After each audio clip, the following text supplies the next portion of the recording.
Oke, selamat pagi, siang, atau malam, anak-anak. Kembali lagi bersama Bapak di sini untuk pelajaran administrasi sistem jaringan pada kelas 11.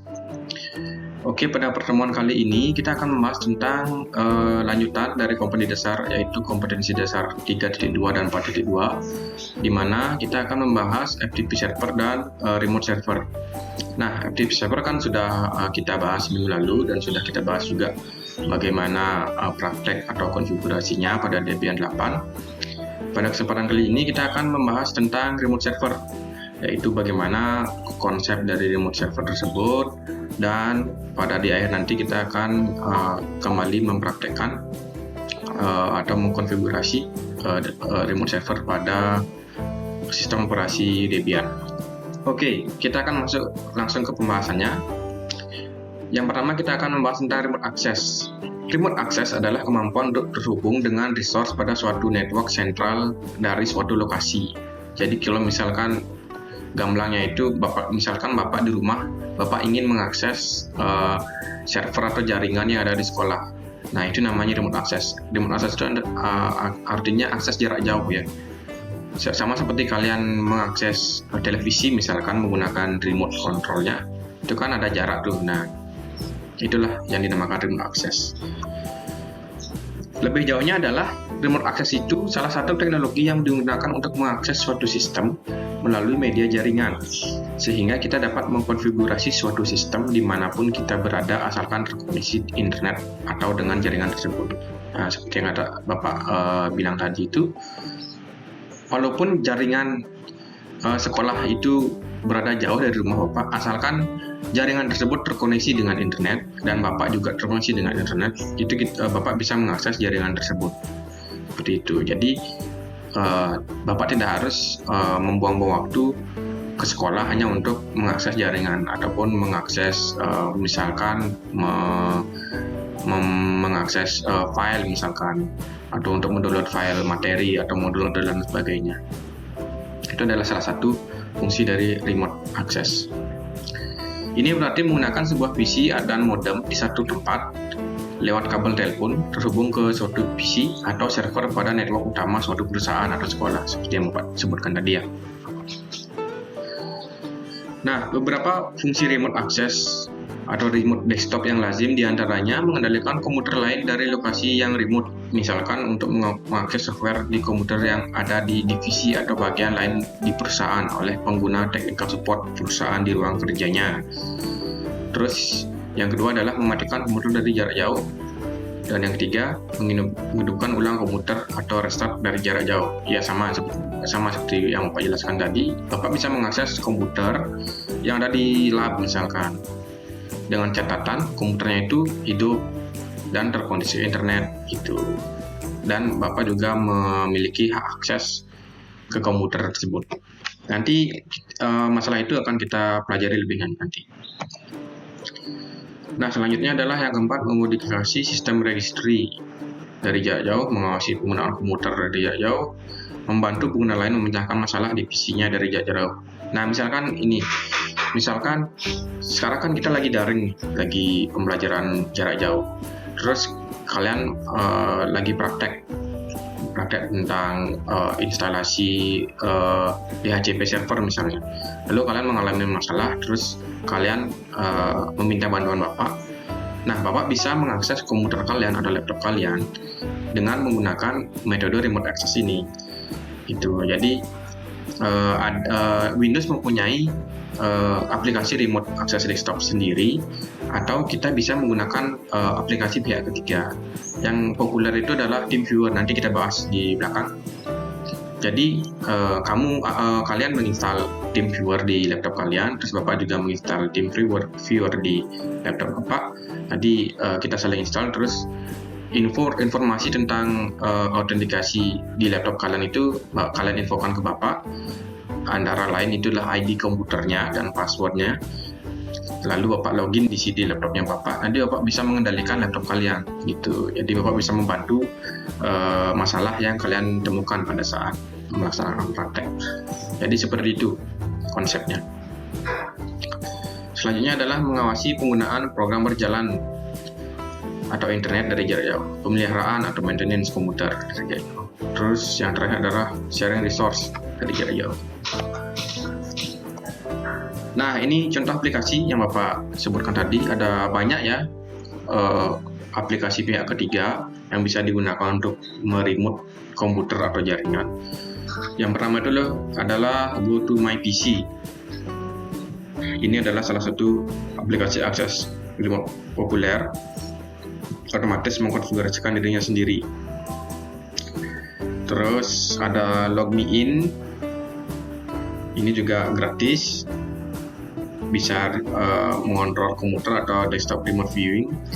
TeamViewer, nah ini yang populer biasanya yang Bapak sebutkan dari TeamViewer, adalah aplikasi yang memungkinkan untuk mengontrol komputer manapun melalui sistem web. Yang perlu Anda lakukan adalah menyalakan aplikasi pada kedua sistem. Nah, seperti yang Bapak sebutkan tadi, TeamViewer ini diinstal di laptopnya Bapak dan di laptop kalian gitu. Jadi saling terhubung laptop Bapak dan laptop kalian itu terhubung melalui TeamViewer ini. Terus ada PC Now, terus ada Redmine juga yang terakhir. Nah, secara umum ini ada dua versi ya sebenarnya remote access itu. Yang berbasis GUI, Graphic User Interface, seperti yang Bapak jelaskan pada pertemuan awal. Terus ada mode teks atau CLI istilahnya, Command Line Interface. Yang Command Line Interface itu contohnya adalah SSH. Nah, SSH inilah yang akan kita konfigurasi nanti di Debian server, di sistem operasi Debian. SSH, Telnet, RAW, Rlogin, dan Serial. Nah, untuk lebih tahu jelasnya tentang SSH itu adalah Secure Self-Hosting protokol atau aplikasi yang memungkinkan pertukaran data antar dua perangkat jaringan yang lebih aman dibandingkan dengan Telnet, RSA, dan Rlogin. Jadi ini yang paling aman di antara kelimanya ini. Kelima mode teks dari remote access itu, SSH yang paling aman. SSH banyak digunakan pada sistem berbasis Linux dan Unix untuk mengakses akun shell. Dengan SSH, semua percakapan antara server dan klien dienkripsi. Artinya apabila percakapan tersebut disadap, penyadap tidak akan memahami isinya. Nah, selain seperti itu artinya disamarkan ya, dienkrip. Jadi kalau misalnya ada penyadap atau hacker yang berusaha memasuki percakapan antara server dan klien itu, dia tidak akan bisa karena dienkripsi. Implementasinya ini juga ada banyak klien-klien dari SSH, ada FreeSSH, OpenSSH, ada PuTTY, ada OpenPrint Export of SSH, Mac SSH. Itu ada fungsinya masing-masing ya. OpenSSH itu untuk Unix sama Windows, LSH untuk Unix, PuTTY itu untuk Windows, OpenPrint itu Windows, Mac SSH itu untuk Macintosh atau Apple, produknya Apple. Ada Terraform, nah banyak tuh, bisa kalian baca di layar kalian. Nah, ini untuk instalasi remote access via GUI di Windows. Ini yang Bapak sebutkan tadi. Nah, ini namanya, ini gini ya aplikasinya. Bisa kalian search di laptop kalian masing-masing, kalau punya laptop.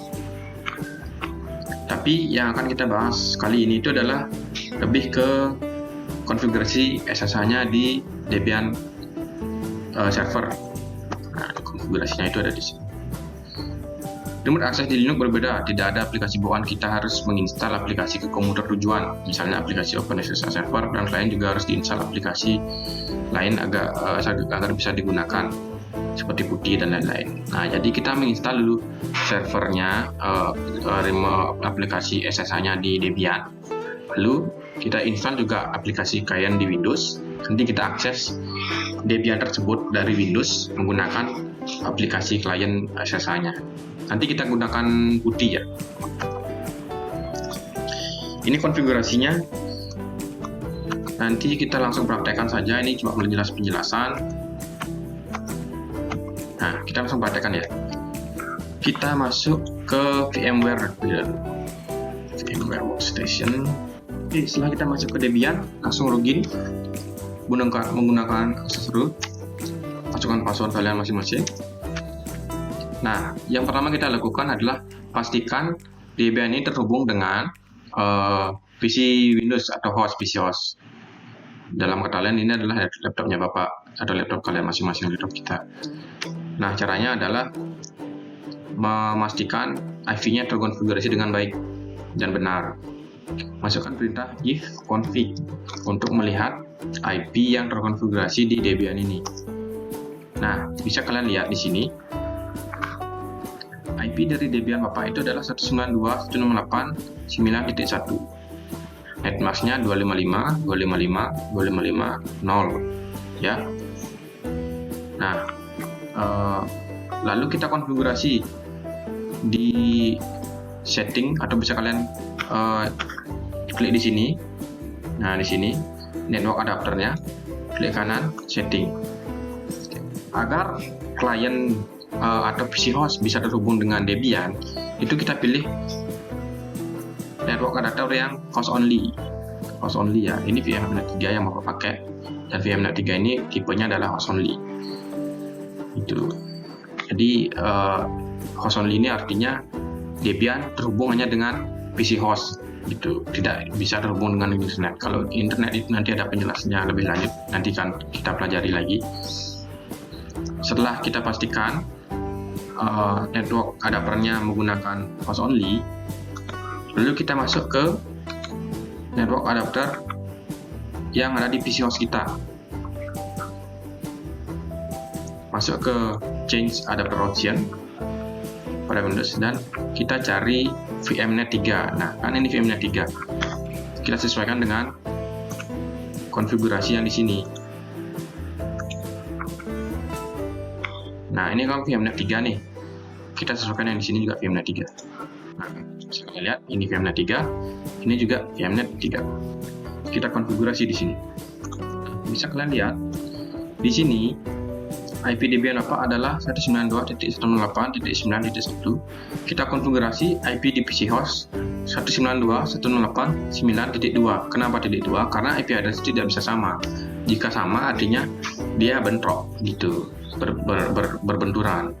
Jika IP Debian sudah 9.1, maka di PC host atau klien yang lainnya itu nggak boleh 1.1 karena sudah dipakai oleh Debian-nya. Jadi satu IP address itu digunakan oleh satu sistem gitu. Kalian boleh memasukkan 2, 3, 4, 5 dan seterusnya sampai 255. Tapi selain satu, karena sudah satu itu titik satu itu sudah dipakai oleh Debian. Subnet max kita masukkan sesuai dengan yang di Debian, sama 255.255.255.0. Terus default gateway-nya ini kembali ke IP Debian-nya.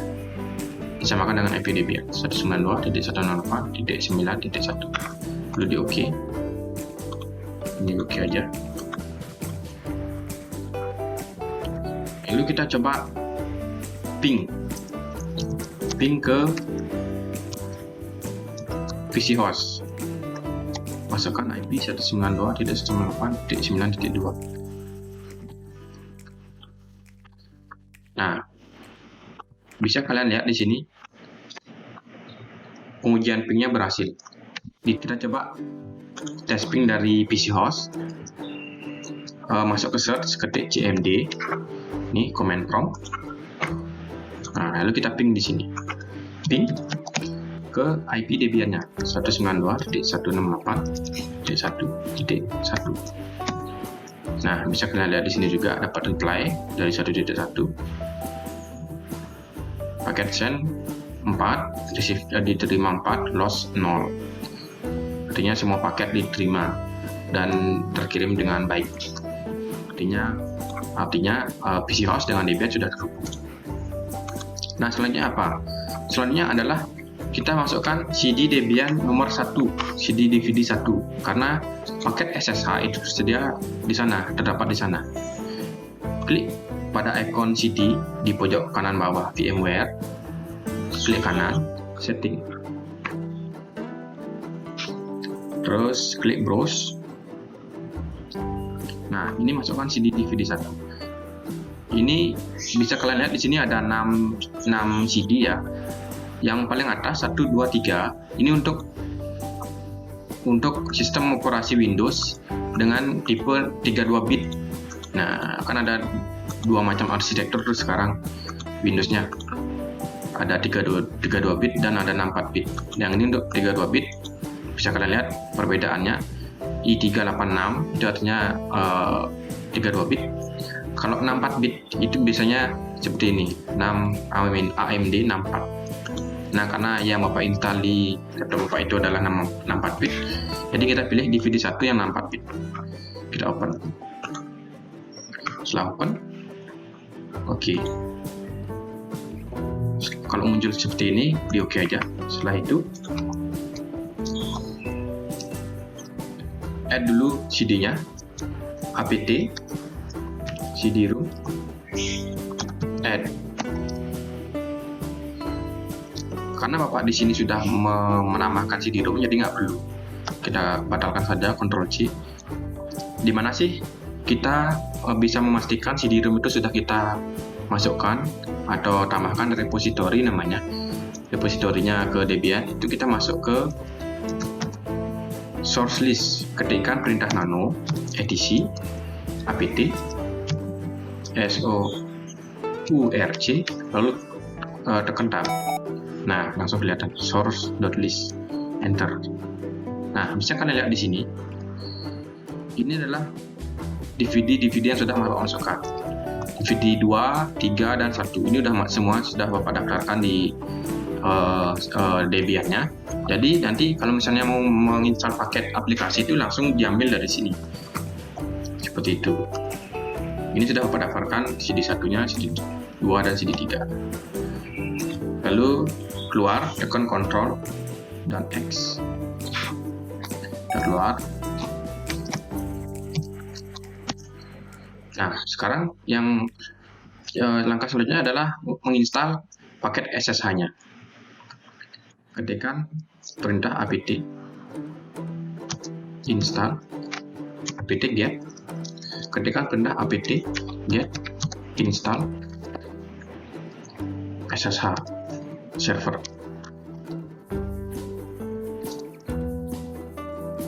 Nah, setelah muncul pertanyaan do you want to continue, ketik aja Y, biarkan dia menginstal.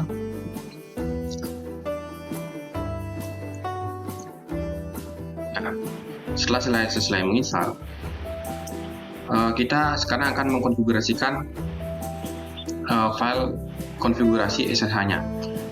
Ketik nano /etc /sshd lalu type config.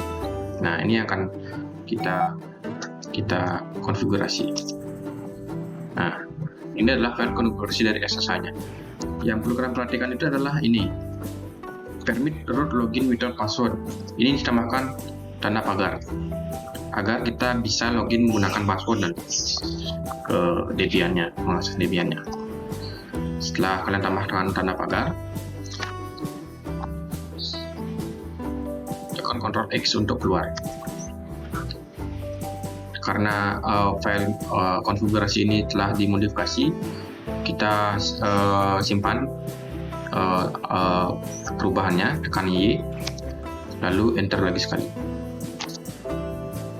Nah, setelah kalian mengubah konfigurasi SSH-nya, kita perlu merestart service SSH-nya agar bisa berjalan sesuai dengan konfigurasi yang telah kita ubah. Masukkan perintah /etc /init-d/ssh lalu tab restart. Nah, enter. Nah, setelah muncul restarting SSH OK dengan warna tulisan hijau, itu artinya service SSH sudah berhasil di restart. Nah, langkah selanjutnya adalah masuk ke aplikasi klien untuk mengakses Debian-nya ini. Di sini Bapak akan menggunakan Kitty. Nah, ini aplikasinya Kitty. Ini adalah tampilan Kitty. Ini adalah tampilan Kitty. Di sini pada hostname kita masukkan IP Debian. IP Debian yang tadi kita konfigurasikan udah ada tuh 192.168.9.1. Portnya 22. Ini default port. Bisa kalian perhatikan di sini. Nah, ini kan tadi masih kebuka nih. Ini port SSH yang digunakan pada Debian untuk mengaksesnya. Kita sesuaikan portnya 22. Setelah benar konfigurasinya, klik open. Kalau muncul seperti ini, tinggal di OK aja. Nah, login ini menggunakan user yang kalian buat masing-masing ya. Pada saat instalasi Debian itu, kita biasanya disuruh untuk membuat user, atau bisa kalian add user lagi nanti pada saat selesai menginstal. Nah, ini masukkan user yang sudah kalian buat dan passwordnya. Nah, ini berarti sudah berhasil. Kita sudah mengakses Debian melalui klien, melalui remote server. Seperti itu. Ini kalian bisa mengkonfigurasi Debian-nya sama seperti kalian langsung mengkonfigurasi Debian-nya pada VMware. Misalkan mau mengedit interface network-nya, misalkan nano edisi network interface. Nah, bisa kalian sama dia kan. Nah, ini berarti kita sudah berhasil mengontrol Debian menggunakan aplikasi klien Kitty secara remote ya. Oke, sekian untuk pelajaran remote server kali ini. Nanti kita akan lanjut ke bab 4 pada minggu depan. Setelah ini Bapak akan posting ulangan harian pada Google Classroom menggunakan Google Form ya. Nah, silakan nanti dikerjakan. Nanti itu ada batas waktunya, jadi tolong dikerjakan tepat waktu. Kalau ada pertanyaan bisa kalian tanyakan di Google Classroom atau di WA Group kelas 11 TKJ. Oke, sekian untuk pertemuan kali ini. Sampai jumpa di pertemuan selanjutnya minggu depan.